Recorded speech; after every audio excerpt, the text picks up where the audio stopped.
Hard work will lead to success. At least that's part of what's known in the U.S. as the American dream. But some 6 out of every 10 citizens who think that the idea that ties the nation together is under threat. And a summit is taking place in Dallas to try and save it. RT's Marina Portnaya looks at why, for many, the American dream is now out of reach. In the Lone Star State of America, hundreds of so-called free market champions gather for a summit aimed at defending the American dream. The American dream is considered the national ethos of the U.S., the idea that everyone has the opportunity to achieve success through hard work, regardless of social class. A good paying job, financial security. A better job, a better future. Better wages. And better wages. And definitely medical. My American dream is to progress, to make money, you know, and for my kids to have a better life than me.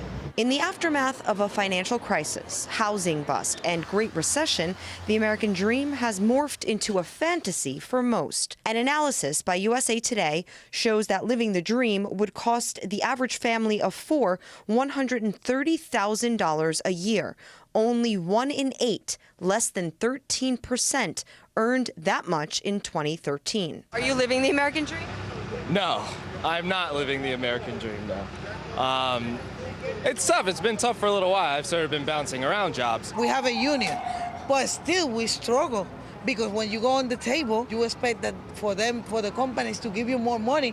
They don't want to give you more money. But meanwhile, they're making the money, but they don't want to pay the workers. Recent polls show 60% of Americans feel the dream, however defined, is impossible to reach. Even more Americans believe their kids will be worse off than their parents. The good jobs that provided the American dream or made the American dream a reality for many Americans have just disappeared, been outsourced. And what has replaced it are low pay, low skill jobs with no job security, no benefits, no pension. So people are spending all their time working these crazy hours. And the hours required to survive are getting crazier. A new Gallup poll finds that economically stressed Americans are working an average of 47 hours per week, with a growing number clocking 60 or more. An increasing lack of security or stability in the U.S. workforce has even been acknowledged by America's leader. But average wages have barely budged. Inequality has deepened.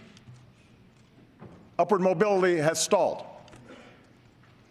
The cold hard fact is that even in the midst of recovery, too many Americans are working more than ever just to get by, let alone to get ahead.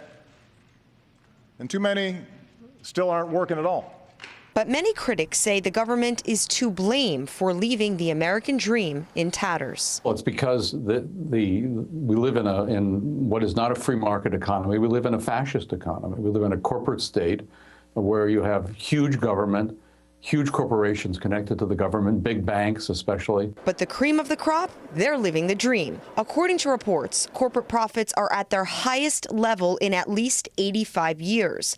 However, employee compensation, well, it's at the lowest level in 65 years. For most citizens, the American dream needs to be rebuilt because simply defending the status quo may mean working for survival instead of security.